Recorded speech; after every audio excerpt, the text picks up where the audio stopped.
Hi guys, and welcome back to KV Talks Madrid.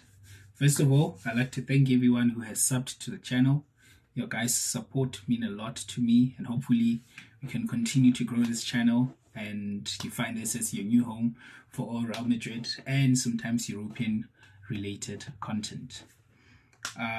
So let's get into the video.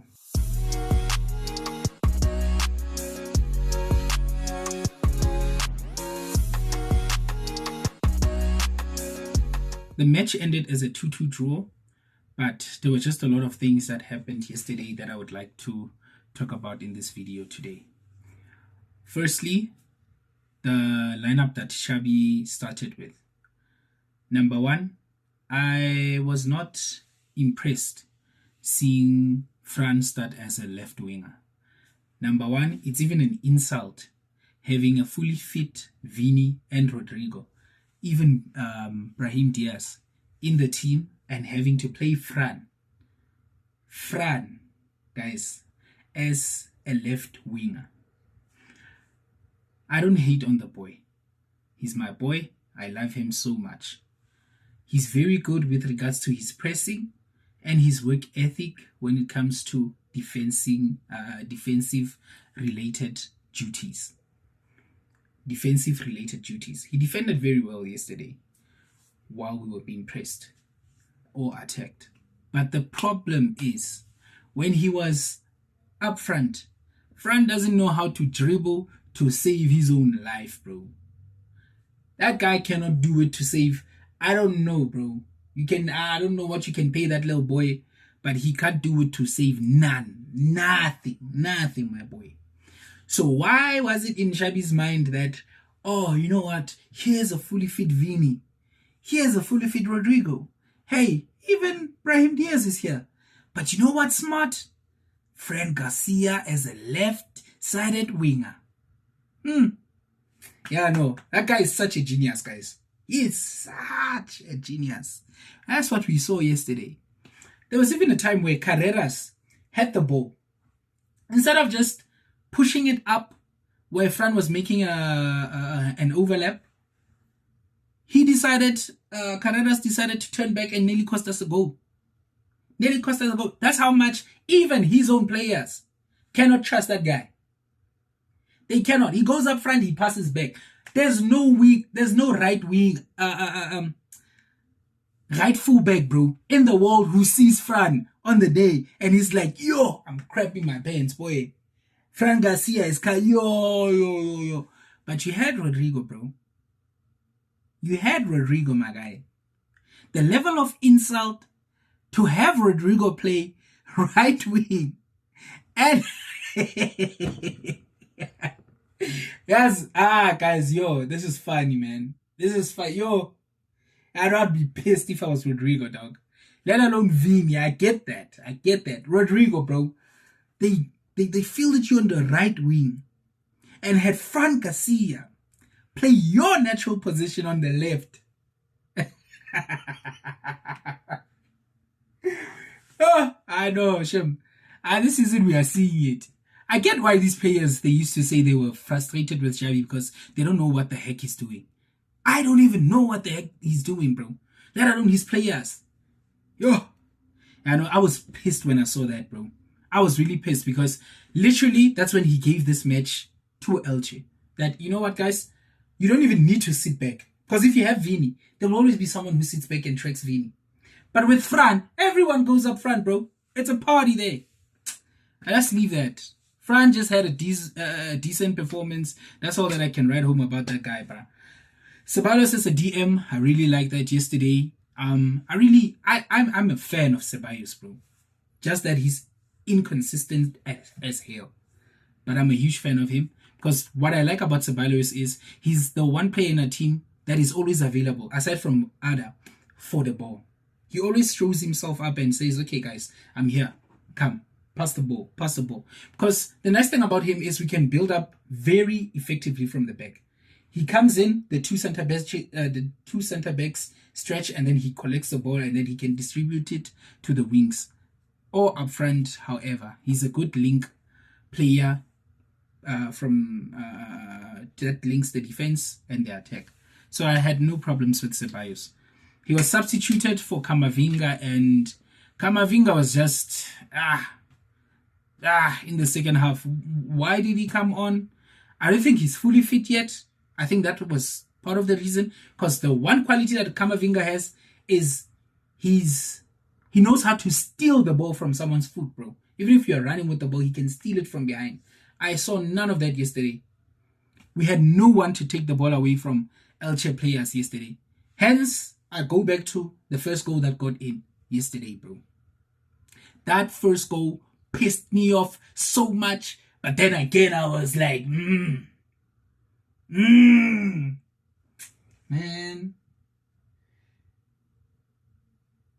I'm a lover of football, bro. I'm a huge lover of Real Madrid also. But that goal was so beautiful, boy. It was so beautiful. I was jealous, bro. I was jealous. Like, the jelly was killing me, bro. Why can't my boys do this, bro? Literally, it took Elche 2 players to beat our 4 men that were around them to get that goal against Courtois. And unfortunately, people will be blaming Trent, because that last through ball was behind the guy. And Trent was amazing yesterday. In defense, he was abysmal, because all one-on-ones were coming his side and my nigga couldn't hold nothing. Nothing. They were cooking him left, right, bottom, center. And Shem, I feel for Trent, bro. Like, that guy just has a funny looking face for me. Like, he looks... I can't hate on Trent, bro. The way Liverpool players hate Trent. I have a friend of mine who's a huge Liverpool fan. Like, he hates Trent when he saw he was coming to my team because of how he deceived them and whatever like that. He's like, I don't hate Madrid, but I hate it enough for Trent to just not succeed whenever he plays. And hey, my guy, stop that kiss now, because it's working now on my boy. Stop that curse now, dog. Let him go, boy. Let him go. You have bigger things to focus on in Liverpool right now. But that's another story for another day. But Trent, the thing with him is he's a marvel when it comes to his passing. He's such a marvel. In the second half, that's when we saw Trent's true traits. When he started having players like Raul Gonzalez, who was Raul Garcia, who was now playing up front against Elche in the second half. Bellingham also was now going a little bit further in the further up the pitch because of having Vini being subbed on in the second half. Because now players are now looking at you, man. There's a Vini on the left. I can't be going as high up as I used to, so we're gonna sit back. That allows Jude now to get inside the box, and Trent was able to whip in those crosses, and he's such a marvel, bro. He's such... I still believe from the corners that we had, if we had a Militao, because Asensio literally had 3 or 2 headers that could have been goals easy. But if he had Militao, definitely goals. Or a Rudiger, that was done, bro. But that's just one of Trent's traits, and I don't blame the guy for that, bro. He's very good when it comes to that. But you're defending my boy. Nah, man, there's something that needs to be worked on there. When it comes to Bellingham, as I said, in the first half he was lackluster, and in the second half he got his goal and he was starting to press, man. There was this move in the second half when we scored the second goal where I saw Bellingham run himself to the ground, bro. And even went on his knees and he was tired. That really broke my heart, bro. Seeing my boy like that really broke my heart, because I can see the amount of effort that Bellingham puts, but his teammates neglect to put the same amount of energy. And it's not fair, because we win a lot of matches and we play so well if Bellingham sticks high up the pitch. Doing all of that defensive work and whatnot doesn't help for him. Doesn't help him at all, because you sacrificing Valverde, who's such a workhorse, causes Bellingham to do all of that box-to-box running, and you want him inside the box. If you have Trent, bro, if you have Fran to whip in crosses, Those are not natural dribblers, but those are guys who are good with crosses. Then you should be having a Bellingham run inside the 18, charge inside the 18, because with Mbappe, you don't get that. With Mbappe, you just don't get. Yesterday, there was no ball that I was seeing Mbappe going to score in terms of balls that were coming in via crosses. You will never, bro. I love me my Mbappe, but you will just never, bro. You will just never. You will just never. So I feel like it was such a miss for Xabi for playing those two players in that in those roles, but not having a natural player, or not tweaking the system enough that would allow Bellingham to be charging up inside the 18 to be able to header those balls home. It was just a shame. And then you talk about, let's go back to Elche's second goal. You have Alvaro charging in on Asensio and Hoylse. Moved him right, moved him left, went back into his right. Two Puknyana from my boy Asensio, but he managed to hit the ball. And I feel like, as amazing as Courtois was yesterday, best keeper in the world by a mile. As amazing as my boy was, his only weakness that I've been seeing is that balls that are this close to him, like almost under his armpit, he cannot reach for in time. Because that ball was just here, bro. It was just literally here. So he couldn't reach as much. But if you try to stretch him, Koda will get you any day, boy. He will eat you up any day, my boy. But the problem was, any ball that was just here by his armpit, my boy, he can't get that low that fast.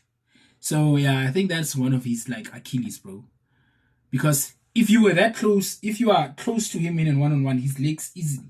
But if he has to stretch, if his legs cannot react that fast and he has to go down, those balls are always goals for him. Because any other keeper in the world, bro, you save that Alvaro goal. You save that. When it comes to our goals, I mean, the Hoylsen goal was just a goal, bro. There's nothing to write home about that. Like, I was already pissed from that point. Because I'm like, you could have subbed in your subs that you are now putting in after this goal before that. When halftime hit, it should have rang bells to you, Xabi, that put these guys on now. You need to put Elche on a leash, bro. Handle those boys, bro. Hey, but you allowed them to give you some shots there, and they gave shots, bro. There were times where, man, that's the one thing I appreciate about La Liga, man. Every team is just different, bro. It's just different. And Elche, in terms of how they play their football, I get jealous why we have such great quality, and those are just average players, to be honest. Nothing bad to Elche or anything, but they are average, man, when it comes to the players that we were playing against yesterday. Bro, why can't we play such beautiful football? For the life of me, I can't answer that. I just can't, bro. I seriously can't. There was a time where I think it was Bellingham marking on the left, on our left wing. And there were 3 Elche players, or 2. No, there were 3. It was Bellingham going back trying to go help in defense. The way they were playing one touches past those boys that side. Boy, I couldn't even hate, bro. I couldn't even hate. I love me, my boys, bro. But Elche, yo. Bro, you can say I'm a hater or what, but guys, if you watched last night's match, bro, you saw Elche can play ball, bro. You saw can play ball. But the thing is, they're not so good offensively with regards to the quality they have. But because they are so well structured and organized, it's easier for them to create opportunities that are just too hard to not score. That's what you see from a real coach. Or that's what you see from a team which has players that listen to their coach. Because ours, nothing is getting into those boys' heads, bro. I don't know where the disconnect was. There was a time where our pressing was working, our ball retention, we didn't concede. Now, it's like these boys are reverting back to default Ancelotti settings. default Ancelotti systems. We are not completely haram, but come on, bro. Come on, bro. We're not playing haram football, bruh. Come on, bro. But there's just something not linking. We play so well from the back, midfield, but when we get up front, everyone is just confused because we don't know who's supposed to be where and who's supposed to do what. We just don't know.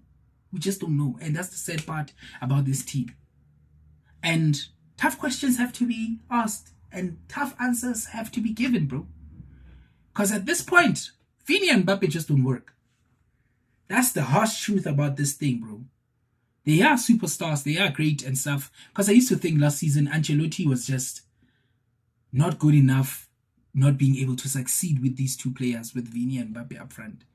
But I see, bro, it's not a coach problem. It's just that they are natural left wingers, bro. It doesn't work. You saw how Mbappe gave that ball to Bellingham when he saved it and then Bellingham just finished. Imagine Mbappe having to be doing that every single game, bro, with a good number 9. Or Vini doing that for a good number 9, bro. We saw Vini with a Benzema, bro. That boy's assist was so high, bro. Was so high. Because a natural number 9 knows how to smartly move and make space for his wingers to cut in and score and drag players away because they know this guy will always be in the box. But with Mbappe, they know he will drift there. Defenders will just sit there and know that either way he still needs to come here. But with a natural number 9, you just have such great diversity in terms of how you can score your goals. And that is the one big problem that this team is still struggling with. And you, Xabi, nah, bro, we need to talk, bro. We need to talk. I'm seeing Nottingham put belt to ass on Liverpool, bro. Belt to ass, my boy. And we couldn't.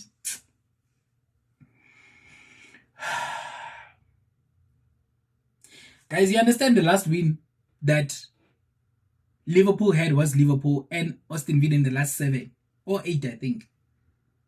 That's how shameful we were in that match. I'm still hurt with that Liverpool match, guys. But again, guys, let's get back to the Elche match.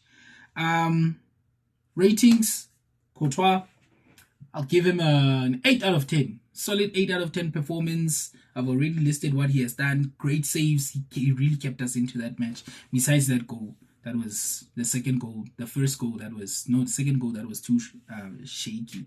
My boy Trent, defensively, my boy, you can't do jack. But attacking wise, you were solid. I'll give him a solid 6.5. 6.5. Get back to Asensio. Personally, he was my man of the match. Aside from that goal, the second goal that he allowed past him. But again, can I say it's really his fault if Courtois couldn't save that wasn't that much of a great goal, bro. But I understand. I'd also give him like a 7.5. Asensio yesterday. He was really good, man. He was literally the one carrying our defense. Wilson was okay. Give him a 7.5. 7. No, I'll give him a 7. He was okay, man. Aside from the goal, he was just okay, bro. He was okay. Well, I hate that he's so good with regards to retaining possession and passing the ball. But when he's in tight places, man, or when he's not even pressed that much, that guy just bolts the ball outside the pitch, bro. That annoys me every time. You're not Ramos yet, bro. Relax. And when it comes to Carreras, I didn't even see bro, man. I didn't even see bro. I'll give him a 5, bro. I didn't see the guy. I get to midfield, Ceballos, I give him a 6. Did his shift, got out, solid. I can respect that, bro. When it goes to who's this?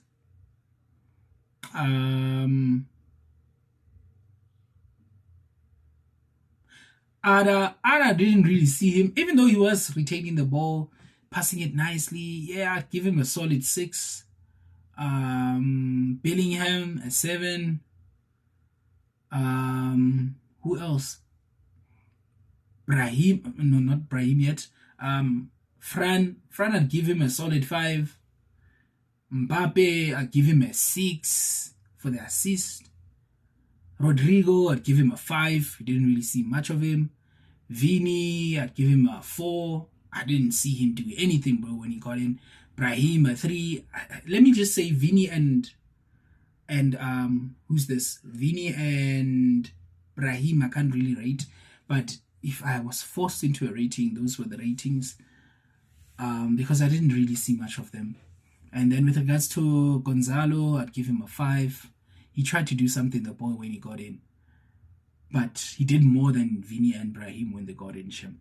But yeah, Valverde also, I didn't see him, I'd give him a 5 also. And Valverde is naturally a 6, a typical 8 or 7 player almost every game. But yeah,